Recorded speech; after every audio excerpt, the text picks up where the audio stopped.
Drops it to the end zone. Caught. Touchdown. Marvin Harrison Jr. making a huge impact. Here's Edwards with the lane. Donovan Edwards down the sideline. Gets past Ransom. Donovan Edwards. Touchdown, Michigan. This is the CFF Sites Week 7 College Fantasy Football Show. My name is Joe DeSalvo, the voice of the CFF site. And this week, we're going to be talking college football playoff teams, who's in contention, who's out, Heisman race, and answering a bunch of questions from the CFF Sites Discord. Now, you know, the reason why I decided to go this route this week on the podcast is, you know, we're 7 weeks into the season now, 7 weeks wrapped up. And I said this last week. I think by the time you got to week 6, what you see is what you get. I think what happens is we wait for some mid-season bloomers, some late-season bloomers who has the favorable schedule throughout the middle of the season, throughout the end of the season. There's going to be some names that come to the forefront that I think can help teams down the stretch, especially if injuries come into play. But, you know, like we saw this past week with the Washington State offense, we have some offenses that are fizzling, and we may have some offenses that are sizzling. I think the reason why I want to talk college football playoff and Heisman as well this week is that I think that brings in a little bit of a fantasy twist to it, because now we're getting into the last 2/3 of the season, regular season. And I think some names on the Heisman watch list now, I think there becomes a little bit of a conscious effort to pad stats for those guys and to start making their numbers look a little bit more impressive. You know, I said that last year with Bijan Robinson at Texas. You know, he was in the Heisman conversation. There was a chance to kind of really get his numbers going. And so you don't really see a lot of rotation in those type of situations. And I think that's what's happening now, and what we're going to see happen at a lot of these programs, that they're in the college football playoff race. Their leader on offense is in that Heisman conversation, and you may see some numbers start to be padded their way, that you may see their number get called a little bit more often than you have over the first half of the regular season. So I really want to talk about the college football playoff, and then the Heisman race, and then how that impacts fantasy as well. And then, of course, we're going to end it with questions from the Discord community. So, you know, should be a full show, but I'm not expecting a long one. So let's just kind of jump off. And because, look, we had a great weekend of games this past weekend if you love to watch college football. So if you were invested in your college fantasy football team, not only were you up to date with the scoreboard and all the box scores and what was going on, but you really had a chance to take in some games that were really spread out across the Saturday slate, from the 11 a.m. kickoffs to the 2:30 to the late afternoon and evenings. There were some pretty good games sprinkled out throughout that schedule. And so let's just start there. Let's start with, what does the college football playoff, what does the early view look like? What are my thoughts? What do I think? Because look, here's the one thing that I do think. I think we're a long way from things being settled. And while I say that, it feels like the more we watch, the more likely some scenarios are going to play out that seem to be pretty predictable right now. I remember after the first week of the season, when Florida State beat LSU, after a couple of weeks, I remember coming on the podcast and saying that Florida State looked the part. Now, they have struggled at times, that, they haven't been the best at running the ball as well. And I think a lot of you guys out there that have Trey Benson have certainly been frustrated, because he just hasn't shown a lot of consistency throughout this year. Keon Coleman has been, awesome for you guys, particularly in your fantasy lineups. And Jordan Travis has just been consistent for most weeks. And when I look at that Florida State schedule, I just don't know where Florida State is going to get tripped up anywhere in the regular season. On paper, they just look like they're not going to drop a game on this schedule. I mean, maybe, I think they have Duke coming up this week. Let me double check that. because when I look at the Florida State schedule and I see Duke this week and then see Wake, Pitt, they get Miami at home. So for me, the two toughest games on their schedule is home against Duke, home against Miami. And then you're looking at, they get a road game at Florida. I just don't know if Florida is going to be good enough to test them in the end. North Alabama's just a cupcake game at Pitt, at Wake Forest. I don't really see where Florida State's going to get tripped up. Now, anything can happen, right? But right now, Florida State looks every bit of the AC, one of the top two teams in the ACC, as they can be right now. Now, who's going to challenge them? Because at the beginning of the year, maybe we thought that, Clemson was going to be that team. I think it's North Carolina. I mean, North Carolina is up there with Florida State. And when you look at the first of all, Devontae Walker gaining eligibility has only made that offense better. Drake May has now accounted for 4 touchdowns in back-to-back games. So if you were a fantasy owner that drafted Drake May, remember last year, Drake May started as one of the best. He was probably better than Caleb Williams from a fantasy perspective, from a fantasy production standpoint, through the first 8 or 9 games last year. And then he fizzled down the stretch. You kind of get the feel the opposite is happening this year with Drake May and that North Carolina offense. And I don't see how North Carolina doesn't go into their last 3 games not being 9-0 based on the schedule that they have over the next 3 weeks. And in their last 3 games, they get a little bit. I mean, when you look at Drake May, he gets Virginia at Georgia Tech and Campbell in the next 3 games. And then all of a sudden at the end of the year, who do they end with? Duke, at Clemson, at NC State. So that's a pretty tough schedule. But at the same time, we're going to kind of throw Drake May in that Heisman conversation because North Carolina is going to be 9-0, I think, by the time they get to those last 3 games. And that could be a run that puts him right there in New York at the end of the year. There's going to be a lot of that. It's going to be interesting to see what happens with the Heisman this year because I have a lot of thoughts on players, and I'll go into that, and we'll see how it affects them and, how that residual effect carries over into fantasy. But that's what I'm looking at right now over in the ACC is that Florida State, North Carolina look like the 2 best teams in that conference. And if that holds true, you have possibly Florida State, North Carolina, maybe even a 1-loss North Carolina if they do get tripped up in one of those games, if Florida State runs the table. Be hard to keep one of those 2 teams out of the college football playoff conversation if Florida State goes into that ACC championship undefeated, 1 loss, or North Carolina goes in there undefeated in 1 loss. They're both going to be highly ranked, and you would think that the winner would have an invitation to the college football playoffs. Now, a lot of that's going to depend on what's unfolding elsewhere, because let's look at the SEC, right? I think this is as good of a year if you're in a non-SEC conference to get into the college football playoffs. I don't see how the SEC gets 2 in this year, and quite possibly, I think the SEC could find themselves without a seat at the table if Georgia gets tripped up. I was ready to kind of, throw Alabama in, throw the white towel in on Alabama. I think there's still hope there. LSU still has a slight hope, but that offense is just so bad. The defense is just so bad, but the offense is really that good. And when you look at Heisman, I think you've got to include Jaden Daniels in that conversation, because even though LSU has 2 losses, if they're able to run the table the rest of the way and find a way to get into the SEC championship game, which is not out of the question right now, Jaden Daniels has a chance to put up some really, really good numbers. That's going to be hard to keep him out of New York in an invitation as a finalist for that Heisman Trophy this year. But it may depend on how LSU finishes up the year and how well they play. And look, big game coming up against Alabama soon.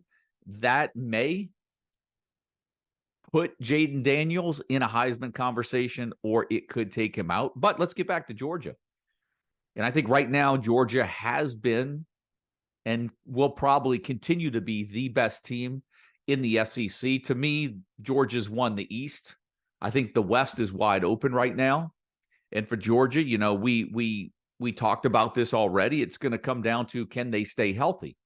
Well, we just saw that this past weekend with Brock Bowers going down, with hopefully is some sort of an ankle sprain for you Georgia fans out there, because you need Brock Bowers healthy and back this year, I think, to make a playoff run. I think, and here's so much so that had Brock Bowers not gotten hurt this past weekend, I have to tell you, I was starting to think that Brock Bowers was beginning to emerge as one of the front runners to win the Heisman this year as a tight end.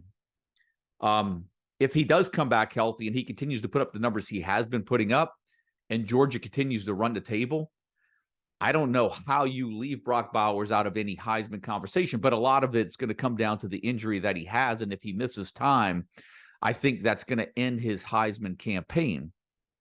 But because I do think he's a long shot to be in the Heisman conversation, because for me, there's so many question marks around the Heisman right now and what's going to happen. And because you look out west and there's quarterbacks galore in the Pac-12 right now that are just putting up monster numbers. So we'll go there next. But I think Georgia, should they run the table, I think they do have an invite to the college football playoffs. And I think that's of all the possible conference champions right now in the P5 conferences, Georgia seems like that they're probably on paper the one lock right now. So if they run the table, they're in, right? And but I do think Georgia's in trouble if they do drop one game, particularly whoever ends up in the SEC from the SEC West in that SEC championship game. If they give Georgia trouble and beat Georgia, that might be a playoff game for Georgia that knocks them out, depending on how the dominoes fall across the rest of the country. Now, let's talk about the Pac-12. We'll go there next, because we just talked about the pinball numbers that are going up. But here's one thing that I think, right? For as fun as Washington, Oregon was to watch this past weekend, and it was fantastic, a great watch, the best game of the weekend, it's just hard for me to see Washington and Oregon going up against a defense like Michigan or Georgia and thinking that those offenses are going to be able to do that. I just don't believe it. And, one thing could play out this year that really hurts the Pac-12 that played out, I think it was last year as well, where Utah went out to Florida to open up the season and lost on the road to Florida. And that was really the hope that the Pac-12 had of landing in the college football playoff, because Utah wound up winning the conference last year, and they wound up beating USC.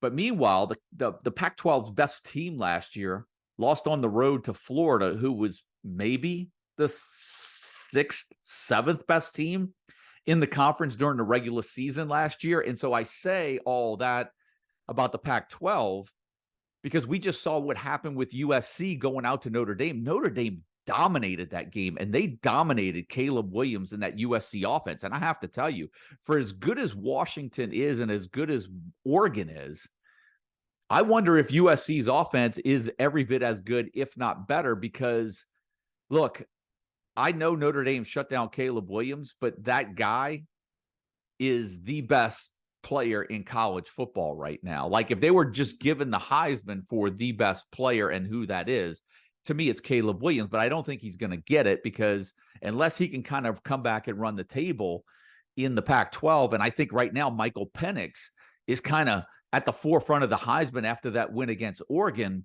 and they're going to put up pinball numbers out there in the Pac-12. And so what's really interesting with Michael Penix and that offense is I think he's really going to get a chance to win that Heisman down the stretch, because their schedule is not that easy. I was trying to find the schedule of Washington, and I think what happens is I think the last 4 games they end with, they go to USC. So USC has a chance to win that game. That could be a high-scoring game because USC's defense, we know how terrible it is. They play home to Utah, at Oregon State, and they're home to end the season at Washington State. So I think Washington still has a loss on their schedule somewhere. Michael Penix could win the Heisman. He gets Utah at home. If there is one defense that could keep Penix bottled up right now, it could be that Utah defense, if their offense is actually, clicking at that point, that they can put up some points on the board. That may be the game that actually, the game against USC and that game against Utah, those are going to be interesting. That's an interesting back-to-back slate, because those two games right there could really put Michael Penix in position to win the Heisman. And I think, again, from a fantasy standpoint, you're going to see Penix roll up some pinball numbers in that offense. And right now, I think you have to say, after that big win against Oregon, he's got to be one of the front runners for the Heisman. Now, I say that and go back to Florida. I think Jordan Travis is in the conversation as well. And I think Jordan Travis is there because he's just been consistent. And I think Florida State is possibly going to run the table through the regular season. So I think Jordan Travis may be there just from Florida State being so good and really being the leader of that offense. But from a numbers standpoint, it's going to be really hard to contend with a Michael Penix, Caleb Williams. I mean, let's be honest, Caleb Williams' numbers are just so off the charts that there's no reason why he couldn't win the Heisman again. But what's going to come down to is some of those big game wins. And that loss by USC was just so bad at Notre Dame that you wonder if it just really kind of takes Caleb Williams out of the conversation. But it really does add credibility to the argument that I'm trying to make. And that is, for as fun as those offenses are to watch, and for as much value as they provide us in college fantasy football, it's just hard for me to look at Washington, look at Oregon, and look at USC and just think that they're going to be able to put up the numbers that they're putting up against Pac-12 competition, against the likes of Michigan, against the likes of Georgia, against the defenses of Penn State. I just don't think it's going to happen. I just think that those teams are really having fun, and Pac-12 is where the fantasy is at this year. And so that's my thoughts on the Pac-12. I just have a feeling there's losses in there, and maybe the Pac-12, for as fun as they are to watch, could cannibalize themselves in the college football playoff discussion. And then that kind of points us back to, the Big Ten, because I mentioned Michigan. You also have Ohio State. Ohio State doesn't look like the Ohio State that we're used to seeing, but it's hard for me to see Ohio State losing to anybody else besides possibly Penn State or Michigan. So I think what you're going to have in the Big Ten is you're going to have Penn State, Ohio State, and Michigan battling it out to go to the Big Ten championship, and the winner should cakewalk. I mean, that's really what's going to happen. And I think right now, the Big Ten, when you consider last year and this year, feels like the SEC from a few years back, because what makes the Big Ten so interesting right now is the conference alignment that they actually have set up. Because one of those teams are going to have to emerge, Michigan, Ohio State, or Penn State. One of them are going to win the Big Ten East. And whichever team wins the Big Ten East is going to cakewalk through the Big Ten championship. And there's a good chance that Ohio State, Penn State, whoever finishes second in that division, if their only loss is possibly to Michigan if they win it, I think you're going to see that team possibly sneak in the back door of the college football playoff, depending on what dominoes fall the rest of the way. And so we can't exclude the Big 12 right now, because with the Big 12, I said this a couple of weeks ago, that I thought Texas was overrated where they were ranked. And the reason I thought that was because Texas's win over Alabama wasn't as impressive as we thought it was, because Alabama hasn't been impressive at all. I do think that Oklahoma could have lost to Cincinnati. I've already said that. But when you look at Oklahoma's schedule, home against Central Florida, at Kansas, at Oklahoma State, West Virginia at home, at BYU, home against TCU, maybe with Oklahoma State looking like they're pulling some things together, maybe that Bedlam matchup is a spot where they might get tripped up. Maybe possibly a road trip to Kansas.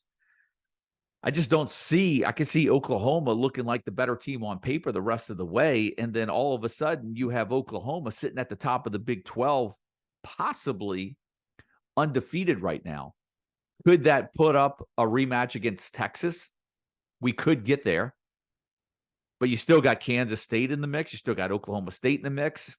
Iowa State's in there, but I just think they're a pretender.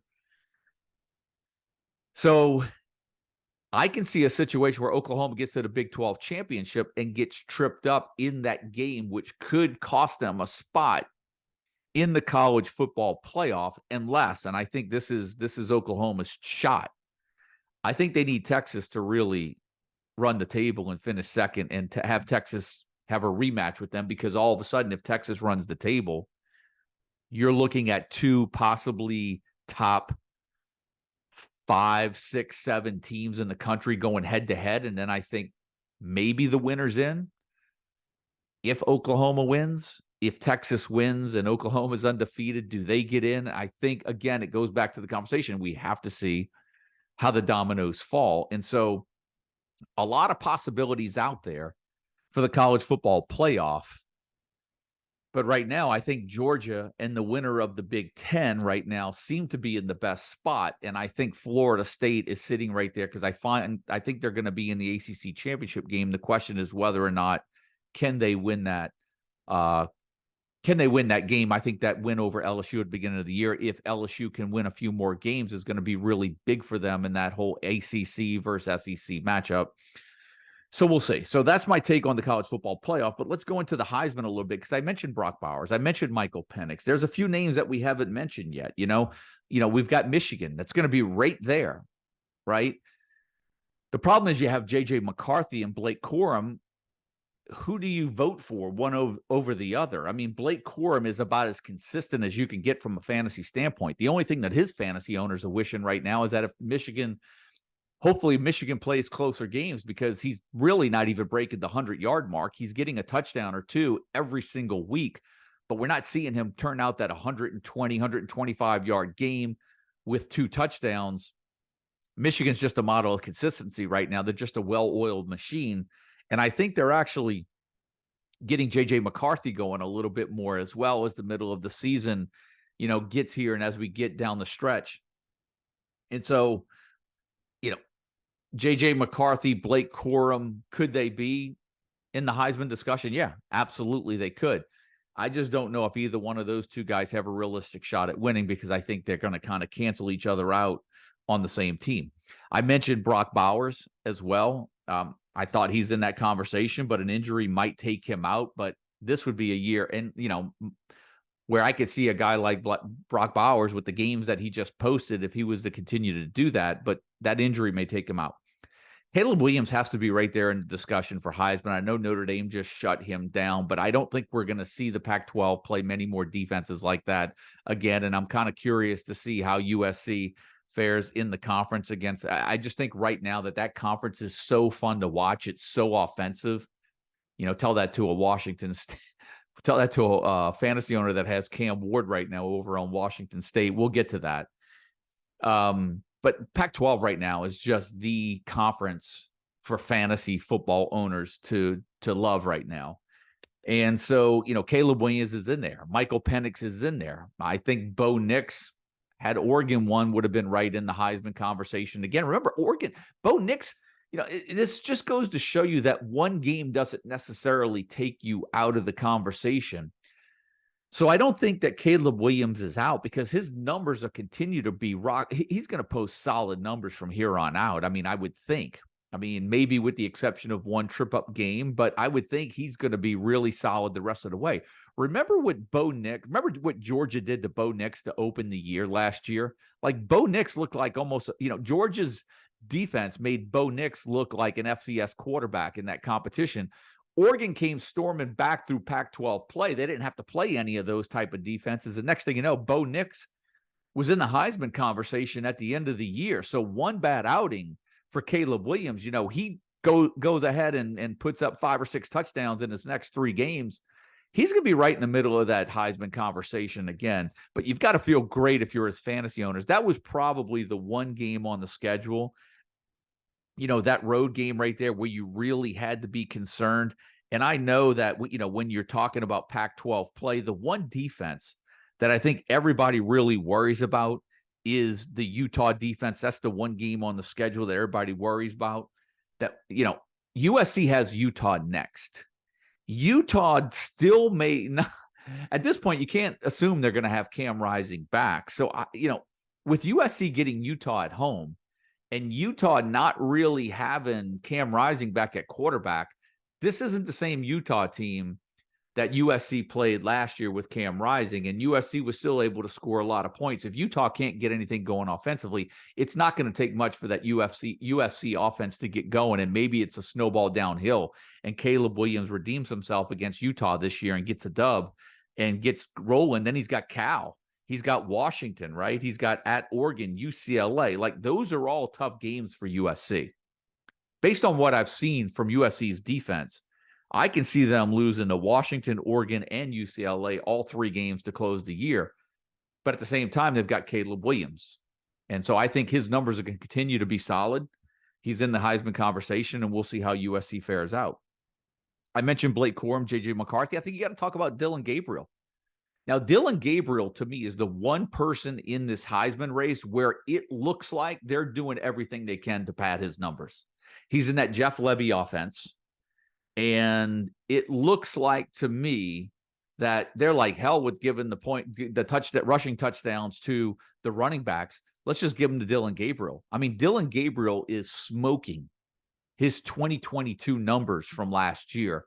And if there's one player right now on this list who I feel is getting fed, whose stats are being padded by the play calling, I think it might be Dillon Gabriel with the rushing numbers that he's putting up near the goal line and scoring rushing touchdowns. He's the one guy that I feel is benefiting from Oklahoma being undefeated right now, and possibly Dillon Gabriel being in the Heisman conversation as long as they stay undefeated. He's the one guy where I see numbers really getting padded for him in that Big 12 play. I think back over in the ACC, I mentioned Jordan Travis just from consistency, but I do think Drake May getting Devontae Walker, possibly being 9-0, and then having those big games at the end of the year against Duke. Let's see how Duke fares with Riley Leonard out. Duke looks pretty good. So that matchup against Duke, that road game to Clemson, could end up being a game that really is a statement game for Drake May and North Carolina, and maybe Drake May's Heisman campaign. And then they end on the road at NC State as well. So those are, I think I threw out all the names in regards to the Heisman. You've got, Michael Penix, we've got Brock Bowers, Caleb Williams, Jordan Travis, Blake Corum, J.J. McCarthy. I threw out Bo Nix, Drake May, Jaden Daniels. I mean, I think right now that's most likely where your Heisman's coming. And so that's my take on the teams. That's my take on the Heisman race. And when you have a Heisman race and players in it at this time of the year, you've got to feel really good when you have them on your fantasy roster, because if there's any hint of those guys entering the Heisman conversation, those are usually the guys that start getting their numbers padded by play calling at the end of the year. And I think that's why I really wanted to touch on the college football playoff race at this point and the Heisman conversation, because it's going to lead to some of those players seeing an increase number of targets, number of snaps, or maybe just having their numbers called more frequently. So that's going to do it for that. Now we've got to get to the real fantasy part of this show, and that is to answer the Discord questions from the users. So let's get in there and get those Discord questions going, and let's see who we're going to start off with. Seems like we got a lot of list of questions this week, and so here's the first one. Jaeger74 asks, J.J. McCarthy versus Michigan State. Well, look, I just kind of gave you my answer. I think J.J. McCarthy right now is a solid play. It almost looks like, he's good to account for at least 3 touchdowns in every game right now. I sort of feel like until Michigan plays Penn State and Ohio State, Michigan can call their shot with J.J. McCarthy and Blake Corum right now. So I think you're looking at least 3 touchdowns that McCarthy accounts for. against Michigan State. Now, he also asks, Vaki, I don't even, the safety, the converted safety that played running back for Utah. I didn't even take time to see how to pronounce his name. I think it's Sione Vaki. I'm not sure.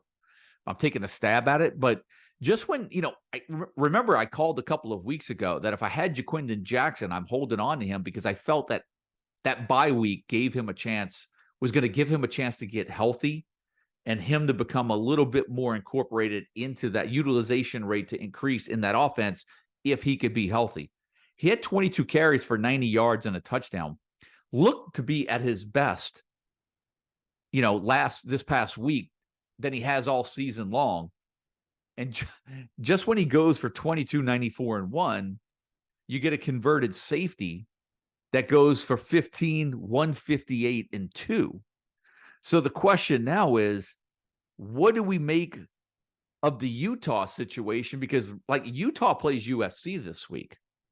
This is a week where you would love to have clarity in the Utah backfield, because whoever's going to be that RB1 for Utah, you are going to want to plug them into the starting lineup.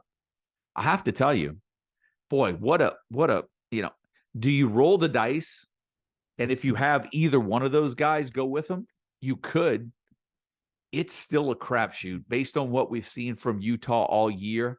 Man, the opportunity is there. You have to play risk reward with this move because the opportunity is going to be there against USC. But how many times that you've had Ja'Quinden Jackson this year and you've been burned? And do you want to keep going down that same road and it happen again? Or do you want to roll the dice and you've got to be, hey, high risk, high reward.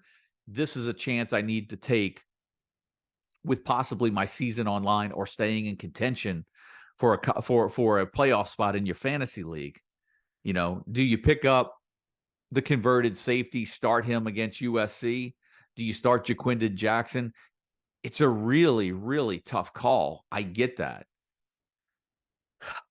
I think it really comes down to where you at. And I say this, and I don't mean to be on the fence with this call, but you've got to take into account, where do you stand in your league? What does the rest of your roster look like? What does the roster potentially of the player that you're going up against look like? Do you have to be aggressive? Do you need to be conservative this week? Those are all factors to take into account before you start a Utah running back against USC this weekend, because for as great as the matchup looks, we have been burned several times this year. And so how many times are you going to go to the well before you learn a lesson? Or is this the week where it's like, hey, Ja'Quinden Jackson figured it out, and maybe it was him that would have gotten 2 touchdowns? I have to tell you, I like taking risks. I'm a gambler when it comes to making calls like this. And so I don't have any problem if you're going to start either of those 2 guys against USC. But the risk can outweigh the reward if it doesn't work out. So just know that going into the matchup. So Baton Rouge Tigers asked, thoughts on Utah running back room going forward? I think I just answered that question. I think I just addressed both of those questions with that explanation. Huge mistake asks, what to do with Cam Ward? Now, I don't know if you asked about Cam Ward last week. There was somebody that came in like, are we to worry about Cam Ward? And I was like, no, it was a 1-week hiccup. Why would there be any reason to worry about Cam Ward? Well, now all of a sudden, back-to-back games, looks dicey. And now Cam Ward gets Oregon this week, coming off that loss to Washington. Oregon's going to be desperate this week to stay in the Pac-12, in Pac-12 contention, at least to stay in contention for the Pac-12 title. But I will say this about Cam Ward. After Oregon, they get Arizona State, Stanford, Cal, Colorado. I don't think I'm ditching Cam Ward. Anybody thinking that you're ditching Cam Ward at this point must be in a really, really tight league with strict roster restrictions, because I don't see how you could be looking to bounce off of Cam Ward. I mean, yeah, maybe you sit him against Oregon if you have deeper options, But Arizona State, Stanford, Cal, Colorado coming up. I don't know how you get off of Cam Ward with that schedule about to come up in the Pac-12. I think you've got to stick with him. And I think that goes for, because we may have a question coming up, I think we got into with the Washington State receivers. Same thing. I think you've got to fit Cam Ward and the Washington State receivers in that same conversation. Game against Oregon this weekend. You would have to think that now, after they've looked the way they've looked for 2 weeks, they're going to be big underdogs. Does Oregon race out in front and Cam Ward and that Washington State defense have to play catch up the whole way? And, they're throwing the ball all game anyway. The thing that's really disappointing if you're a Cam Ward fantasy owner is that I think his completion percentage wasn't bad. He's only averaging 6.5 yards per attempt, though, which is terrible. I think every receiver that caught a pass on that roster this past week, with the exception of one, and it may have been running back Nakia Watson, all averaged less than 10 yards per catch, which tells me that they're not throwing the ball downfield at all. Everything that they're throwing is within 5 to 10 yards of the line of scrimmage. So there's no vertical threat in that offense right now. And if there's no vertical threat, there's nothing to open up and loosen up the defense, which only means is the defenses are probably clamping down on that Washington State offense. So until Washington State can throw some balls downfield and create some breathing room in that secondary or in the mid levels, I think you're going to see them struggle this week against Oregon, but figure things out down the stretch. Or, like I said, Arizona State, Stanford, Cal, Colorado. And look, that Colorado game is in the semifinal week of anybody in a playoff. And I don't know if you have a Washington State player on your roster, but if you have the hopes of making the playoff in your league, that game against Colorado in the semifinal week, which I feel is the most important week in all of college fantasy football, because you can't win a championship unless you get to the championship. And most of the money in every money league is in first and second place, that I think the semifinal week, which is week 12 this year, is always the most important week in the college fantasy football season for you guys playing in head-to-head formats. So here we go. Let's go. This is from Killer Carp. Which players from the waiver wire would you prioritize if you are more in need of a 1 week fill-in this coming week rather than an every week starter going forward? Okay. Well, I've got a list for you here. And this is a hard one because I never know the depth of league. So I go pretty deep on these.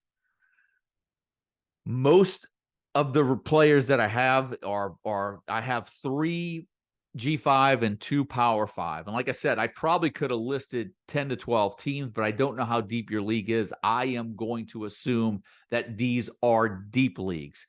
At least 12 teams, full FBS, and, probably 18 to 20, 16 to 20 roster spots. Here's the names I have for you for 1 week shots this week. Top of my head, one run through of the schedule. Here's what I got.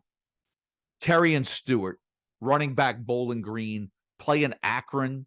I think he's coming off of a 100-yard performance, and I think he's gone over 100 in 3 of his last 4. You look up at that matchup against Akron, I think he could be a good 1 week plug-in. I think you have to now take a look at Rashad Owens, the wide receiver from Oklahoma State. Devon Stribling is out for the year.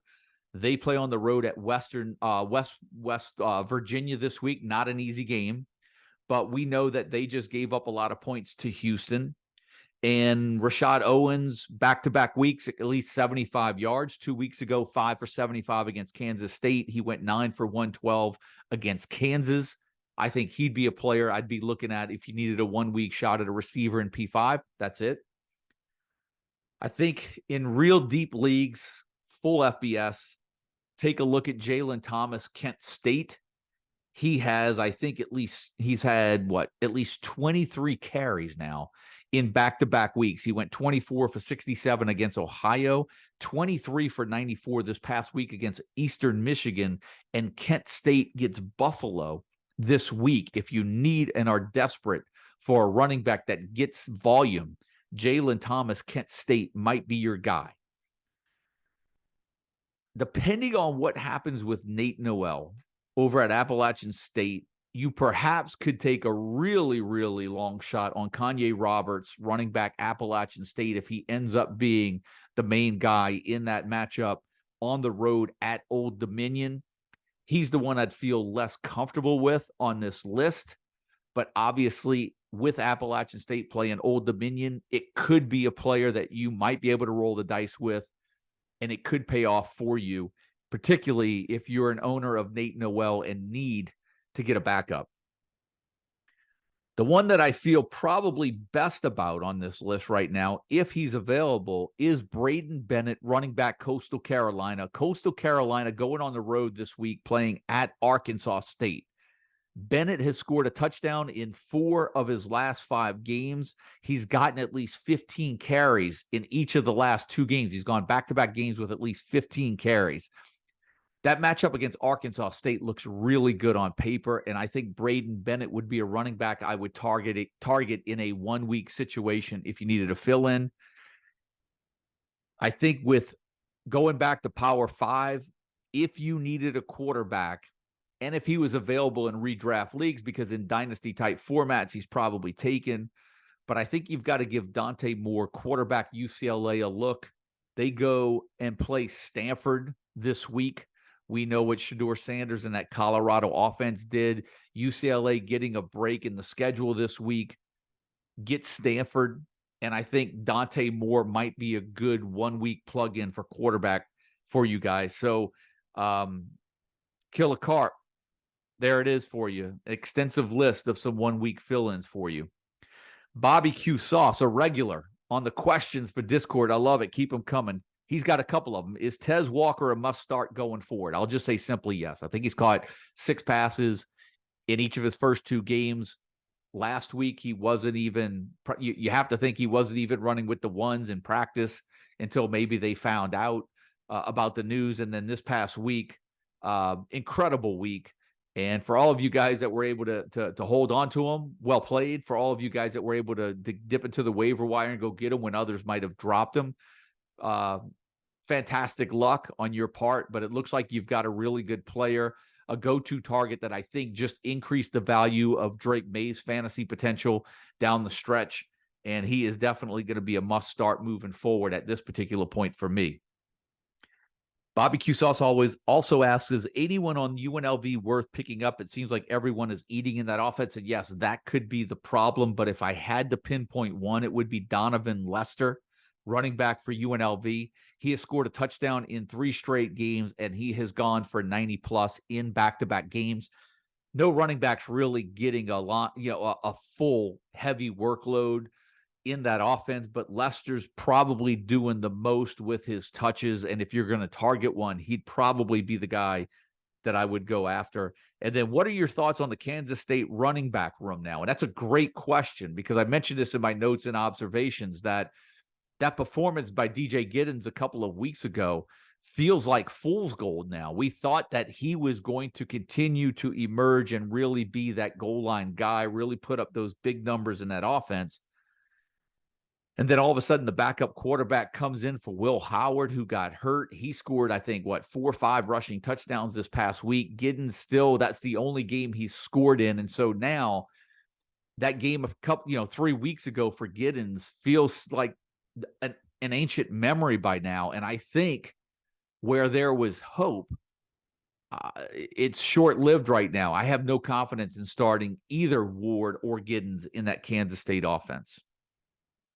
T-Bone asks, is Brady Cook a solid number 2 quarterback for the rest of the season? I think he has a bye and then Georgia remaining on the schedule. So, yeah, look, Brady Cook's schedule, he gets a bye this week. He goes on the road to Georgia, then Tennessee, Florida, at Arkansas to end the year. And here's my question. If you're in a head-to-head league, depending on how many rounds you have in the playoffs, if you have if only the top 4 teams make it, and you're getting those matchups against Florida and at Arkansas at the end of the year, I could see where maybe in that matchup at home to Florida, maybe in the home matchup against Tennessee, that you would start him as a quarterback too. But let's be honest, if you're not starting him this week, and if you're not going to start him on the road to Georgia, my question is why do you even want him? Unless he's going to be some sort of a QB3 and offer you some depth, because you're not going to get anything, or he's not going to be start worthy over this week and the following week. And the next thing you know, we're looking at week 8, week 9. Are you just planning on starting him for week 10 to get into a playoff spot? I just don't know if Brady Cook, if you don't have him on your roster at this point, I don't see any reason why you're going to dip in and go pick him up with a bye in Georgia on the schedule. I just don't think that that's a good move. Baton Rouge Tigers asks, safe to drop Jamal Banks? ? Thoughts on Travis Hunter and the Colorado offense going forward? Thanks. Baton Rouge Tiger, great question on Jamal Banks. Here's what I think. That Wake Forest offense has not looked good at all recently. They have Pitt, FSU, Duke, NC State, Notre Dame, and at Syracuse on the schedule. I have to tell you, that schedule does not look good at all. I don't have faith in that Wake Forest offense. If Jamal Banks is still getting targets, I just don't have the confidence that they're going to be able to get it in the end zone with frequency. I do think that it's safe to drop Jamal Banks. I never really thought that until this past week. I still like the fact that he was getting 8 catches in some of the games. But when I see how bad that Wake Forest offense looks right now with Pitt, FSU, Duke, really particularly FSU, Duke, NC State, Notre Dame, like you're looking at week 9, 10, 11, 12. Notre Dame in the semifinal week of the playoffs right now doesn't look like a great matchup at all. I could see moving on from Jamal Banks. Travis Hunter, no problem keeping him. The Colorado offense is still going to turn out numbers. The Colorado defense, if it was on the field the other day, I didn't see it. Maybe their jerseys mixed into the field. I didn't think they had a defender on the field in that unbelievable loss to Stanford. But I think as far as the Colorado offense goes, I think you hold on to Travis Hunter. My only concern with Travis Hunter is, will they continue to play him on both sides of the ball as the season gets a little long in the tooth and Colorado is out of contention? He gets nicked up just once because he took another hard hit this past weekend, I think, on one of his touchdown catches. Like, at some point, will they bring in some of these younger receivers and give Travis Hunter a break? That remains to be seen. I can't assume that, but it's always something you have to that's going to be in the back of your mind as you're headed down the stretch with Travis Hunter, particularly Travis Hunter in that Colorado offense. DCLA asks, I didn't want you to think I forgot about you, DCLA. What to expect from Victor and the other Washington State receivers? I addressed that question for you guys earlier when I was talking about Cam Ward, but thanks for sending that in. Let's see.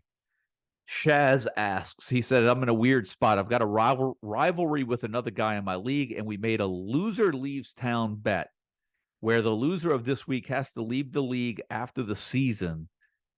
Give me a defense to stream. UGA, Clemson, Bama, Penn State, all snatched up. I've got Rutgers currently, keeping them grab someone off waiver wires, ? Feels weird putting my future hands of Rutgers in Rutgers. Well, it feels like to me this is a Power 5 only league. But for the sake of throwing some of these out and streaming defenses, I made a list of G5 and P5 for you guys that do like to stream defenses. I thought Shaz's question was incredible because this guy's looking, or this person is looking to put his college fantasy team ownership spot in the league on the line with a rival owner. Man, is it that bad in that league? Wow. Like, why the hell would you want to leave the league because you lose to this guy? Do you hate playing in the league with him that much? Or did your wife make you, like, is she making you leave? Like, what is it? Like, you know, here's the, because we had a wife question a few weeks ago and I forgot to ask it. Like, somebody asked, what am I going to do with all the how do I explain to my wife that I lost all my entrance fees? I'm not going to win any of them back. Well, I mean, how many do you tell her that you play in, first of all? I think that's the first question. And the real question is, how many do you really play in? And here's my thought on that. Let me just say this real quick. Like I know you guys are some junkies. There's some junkies out there that play in a ton of leagues, which is the reason why I play in best ball leagues. You know, the reason I love playing in best ball leagues is because, first of all, I don't have time to manage rosters week in and week out. With doing all the work behind the scenes at the CFF site, there's just too much going on with editing, uploading content. I don't have time to sit there on a Saturday morning and Saturday afternoon and jockey through 12 to 15 lineups. The other part is that if you do that, you're going to be competing against you. Like who wants to go into a late night matchup when when Hawaii's playing a game that starts at 10:30 at night, 11 o'clock at night, and you need Stephen McBride to score a touchdown to win in one league, but if he scores, you lose in another. Like, I just hate the conflict of interest. Like, give me a best ball. Best ball leagues, you just draft, you let the leagues go. No acquisitions throughout the year. Wherever I start and finish is so be it, but I don't really have to monitor those teams and manage them on a week-to-week basis. You guys, I love it. I mean, you guys are some nuts out there, but I don't know how you guys play in all of these leagues. I tell Mike all the time, I was like, dude, how do you keep up with all of these leagues? You have to be playing against yourself in half the leagues that you're playing every week. That's not fun to me. I like to enjoy, like, give me 2 to 3 fantasy leagues in season management. I can get on board with that. But more than 3, to me, it's just too much. Give me best ball. Anyway, let me get back to this question. Which defenses are you streaming to go all in to save your fantasy franchise, Shaz? Here's what I have for you, and I don't know the depth of your league. Let me start G5, because I don't think you play G5 based on the examples you gave me, but I'll go there for everyone else. I think you've got to look at Sam Houston State playing FIU this week. I think you've got to consider Ohio against Western Michigan. I think you've got to consider Air Force at Navy, but that is a road game, and I don't know if you're going to get a lot out of an academy defense unless they pitch a shutout, because there's just not a lot of throwing the ball and sack potential if your league incorporates points for turnovers and sacks. I don't know if you're going to get that out of an Air Force defense. And then, oddly enough, Bowling Green against Akron. What has gone wrong with the MAC, man? Usually, like Tuesday, Wednesday, Thursday, we're like bragging on social media about MACtion. And man, all of a sudden now, these MAC games and these early week games, Sam Houston State against Florida International, all of these low totals, it's like, where's the offense gone? It's like all the offense in college football has just funneled out to the West Coast and the Pac-12. And everybody's becoming defensive now. Like 2 years ago, I wouldn't be talking about streaming Ohio or Bowling Green in week 8 of the season in the heart of the MAC schedule. I don't know. Odd. P5 teams. So I did have Rutgers at Indiana. Okay, so I see you have that one. I think you've got to consider Nebraska at home against Northwestern.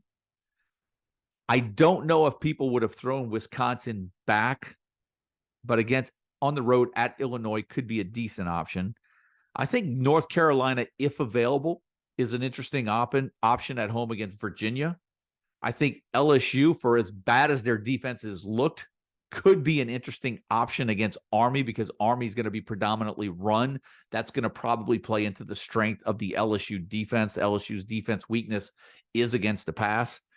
And I do think, even though Stanford scored all those points against Colorado this past week, and Oregon State scored a bunch against UCLA, I do think you have to look at UCLA in that matchup against Stanford. Those are some of the defenses, top of my head, that could be available in your league that I would look at streaming this week.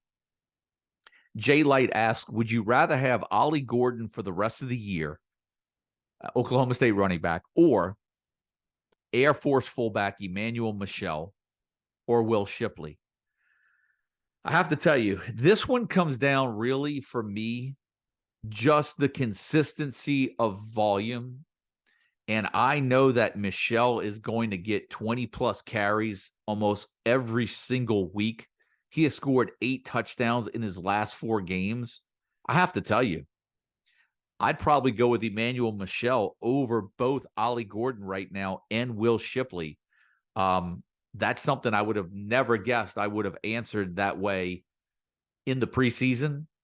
And 4 weeks ago, Emmanuel Michel wasn't even in that question, but his emergence makes him the favorite for me on that list. Jay Light also asks, is it time to sell Brian Thomas? Question mark. It looked like LSU used him as a complete distraction to feed Neighbors, and the schedule is tough down the stretch. I don't care about LSU's schedule. I mean, the LSU is going to score. Their offense is just really good. And no, we're not dropping Brian Thomas. Shame on you for even considering that right now, even though he's had one bad game. There are not many receivers in the country that we can say has not had at least one bad game up until this point. I mean, look, we could say the same thing about Luther Burden, who has been spectacular week in and week out. I think he only caught 2 or 3 passes against Kentucky, and that was a game that Kentucky didn't dominate. Missouri won that game. So all good receivers are going to have a hiccup here or there. And look, that LSU offense is just too good. And so, no, I'm not selling Brian Thomas. His third question, is Quentin Cooley becoming a weekly starter at running back? Now, I really love this question because I do think that Cooley is emerging as a weekly starter. 3 straight 100-yard games. He's gone over the 100-yard mark 4 of his last 5. He's scored 3 touchdowns now in his last 2 games. And so I think the combination of his 100-yard potential and his scoring potential is what makes him an every week starter as of right now. And this is why I think this is a great question, because it gives me a chance to touch on 2 players right now who I feel their fantasy stock has taken a hit because of the emergence of a go-to running back in the offense. Not only is Caden Salter, Quentin Cooley's emergence is not only hurting Caden Salter, I think, his fantasy value a little bit because of his rushing ability. They're not needing him as much. But I think this is the same conversation we could have about Daquan Finn at Toledo in the emergence of Penny Boone in that Toledo backfield. That Toledo run game is no longer dependent on Daquan Finn as it was a year ago. Penny Boone now, his emergence in the backfield has now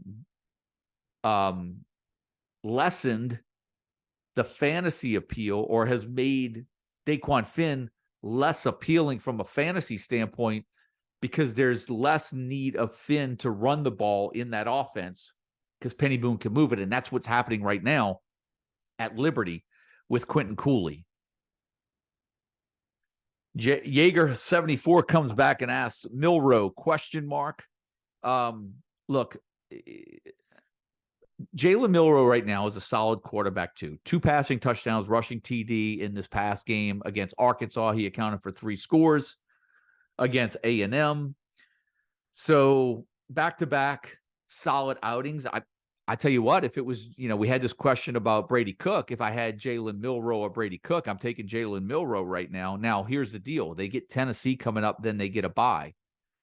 But then Jalen Milroe gets LSU in 3 weeks, and that's a defense right now I think you want to have Jalen Milroe for.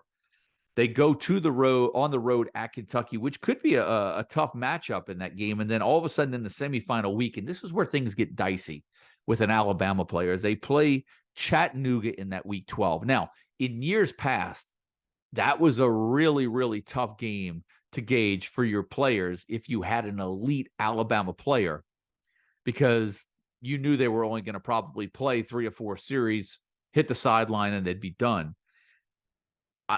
I'm wondering, because Milroe has kind of gone through the starter bench, they realized they didn't have anything behind him, and then now he's the starter again. I think he's going to be safe for that Chattanooga matchup. I actually would start, as of right now today, if I had to make a call, Milroe for that start against LSU and that semifinal week against Chattanooga, particularly in 2 quarterback leagues, I think looks good as your quarterback 2 in week 12 against Chattanooga. And so there's my answer on Jalen Milroe. Cuddy Sark asks, what to do with Will Howard and impacts to other K-State players if Avery Johnson becomes the guy full-time? Well, look, I did address that earlier. Avery Johnson coming in this past weekend and scoring all those rushing touchdowns for me. All that really did, look, if Will Howard's healthy, Will Howard's going to come back, and I would assume he's going to start. But Avery Johnson and what he did by posting those numbers, the only thing that did really for me was make me come off of DJ Giddens, which was a player that I got back on a couple of weeks ago because of that outing he gave us. And now, like I said, it looks like a little bit like fool's gold now. And now it's really just Avery Johnson's performance this past weekend. All that really did is allow me to kind of jump back off of the DJ Giddens bandwagon really fast because I wasn't quick to get off of it. I was a hold for a while. And then that happens and it suckered us in for a couple of more weeks. And so now I think we kind of have to move off of Giddens again. And then let's see. Oh, we got some more since I started the show. So let's see if I can get to these. I'll come off the top of my head with these. Bedtime 37, expectations for Joe Milton going forward, both against Alabama next week and subsequent weeks. I think I addressed that one, so thanks for the question. Jet Sweep asks, let's see. I think USC loses at least 2 or 3 more games this regular season. For example, if USC loses to Utah and another game, likely Washington and Oregon, could you see Caleb Williams opting out to stay healthy for the number 1 NFL draft pick? No playoff or no major bowl to play for. And I'll throw this one in there. He actually 32 Jet Sweep adds to that and says, I hate this about college football, but that possibility has become a reality these days. And I think you're right, because I did mention in the beginning of the show, you still have to consider Caleb Williams because of his numbers in the Heisman conversation, but he's already got that hardware too. So I think you throw that in, the fact that he's already won the Heisman. If he had never won the Heisman, I think he stays in. But it's a real interesting question because I really do think it's going to come down to whether or not Caleb Williams is in the Heisman discussion. I don't know if Caleb Williams will opt out. And here's the only reason why I say that. Caleb Williams didn't have to play in the bowl game last year, and he wanted to play. So I think that Caleb Williams would lean more to he wants to play in that game. And I think Caleb Williams is a smart enough player. He's hard to get to that he can play a game without really putting himself in harm's way. I'm optimistic about Caleb Williams. Let's see how that plays out. Let's see. So I think that's it. That's all the question, guys. They had some other comments come in on the Discord after that, but that's going to take care of everything. It was a pretty long show. I didn't think it would go this long, but just talking about the college football playoff landscape, the Heisman landscape, fantasy. Hope we covered a lot on this week's show. I enjoyed it. But look, I think the one thing that we're going to do this week more than anything, and I think the CFF site has to get on board with this, is that you guys have to reach out to Shaz in Discord, and hopefully his other rivalry is not in the Discord. We've got to get on. We've got to get this guy's back. We've got to make sure Shaz can pull this out, because if he's kicked out of his league, I'm kind of curious what he's going to do. I think we need to stay connected to Shaz. We need to make sure that he's okay. We all need to be there for him. We need to offer him moral support this week. And then we really need to stay wired into him throughout the Discord to see how he's going, because we just don't want Shaz to go missing. Because Shaz, we're going to worry about you if this is a loser leaves town bet. We're all going to be concerned about you, brother. And look, there might be some other owners out there that would be willing to pick you up and add you to their league. Because if you can't win this type of game, they can be like, hey, we could use a guy like that in our league, because maybe he's not that good when the chips are down on the table. So Shaz, we're all pulling for you. Discord's pulling for you. And if there's one request that I have this week, is if you're on Discord, or if you're listening to this and you're on Discord, let's reach out to Shaz this week, give him some moral support. So listen, guys, that's going to do it. I love doing these now after the weekend as opposed to going into the weekend. I feel like there's more on the tip of my tongue that I wanted to get out from the weekend that I want to share with you guys. So I really, really appreciate the feedback that you've given me in regards to the timing of the shows. I really enjoy doing them at, coming out of the weekend. But that's going to do it for the Week 7 show. Big weeks coming up for everybody. 8, 9, and 10 are usually the last 3 weeks if you have a semifinal format set up where the top 4 make the playoffs.